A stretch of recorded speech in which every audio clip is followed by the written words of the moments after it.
What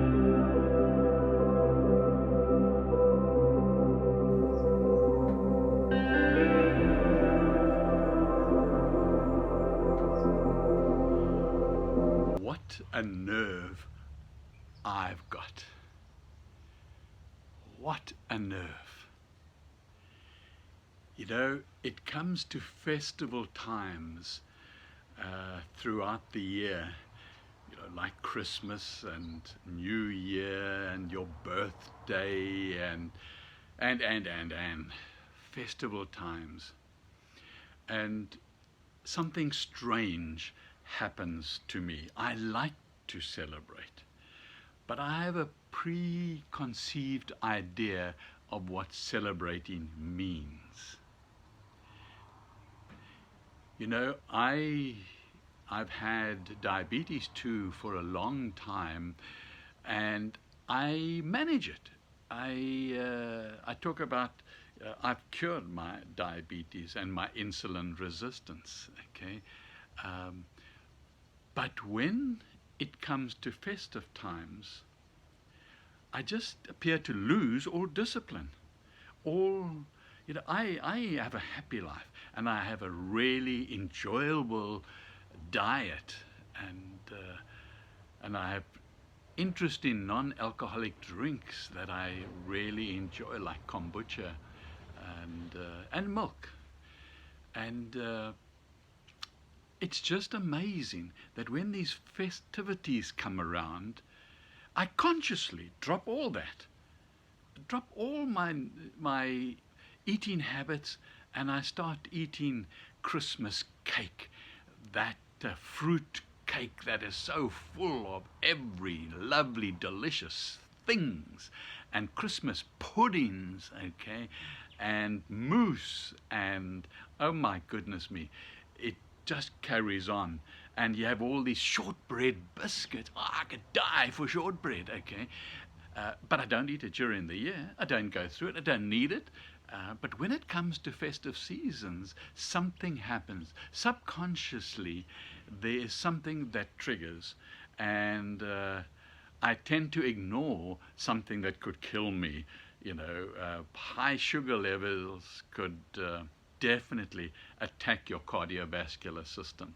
And and that's not lacquer. Why do I do it?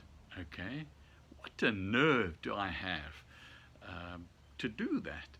It could shorten my life, and yet I consciously do it, and I love doing it. So it's something that I need to be asking myself why. Why in these festival times do I do it? I'm talking about for like 10 days or 2 weeks possibly. It's fine going to somebody for dinner and just eating what they serve up, you know.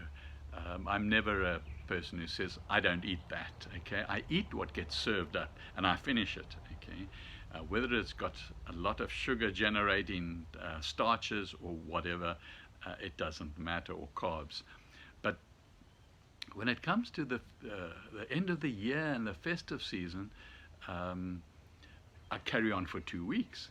You see, for one day, you can just not eat the next day, and bang, your sugars are back to normal. Okay, and so you can do that. But when you progress, I mean, take a look at my sugar level today. I took it this morning, 2 minutes ago.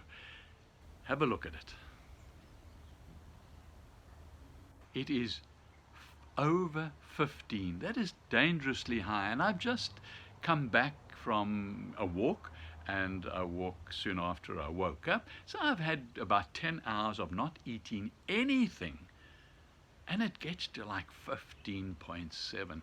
It's high. Now, why do I do it? Okay, I really need to be asking that question, why. I don't have an answer for now. Okay, it's something that's built into my subconscious that allows me to rule out everything else. Okay, and not care.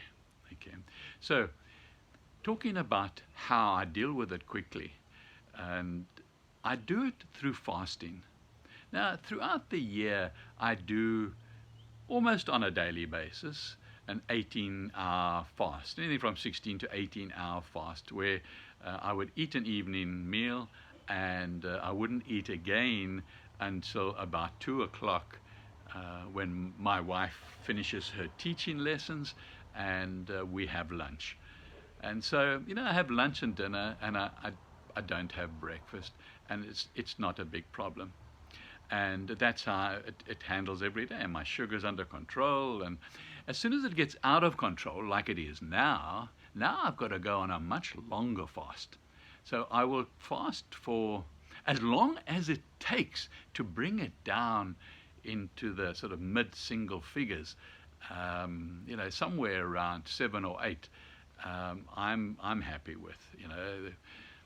The scientists say no, lower than that, okay? But, I take into account my age, and I take into account my lifestyle historically, and I'm very comfortable with it being around 7 and 8. And then I stay on that fast until it gets to that.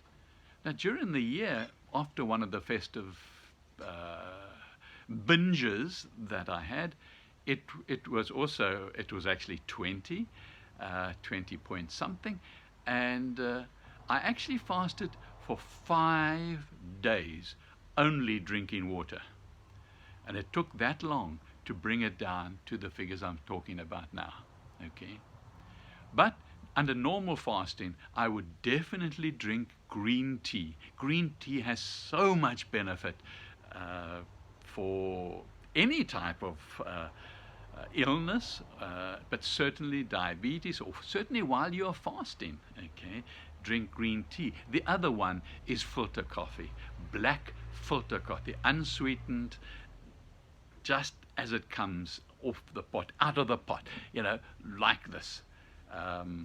That is filter coffee, and you find the one that you like the most, and that's what you drink. So with that, what a nerve I've got to go beyond and risk my life for 14 days of festivities.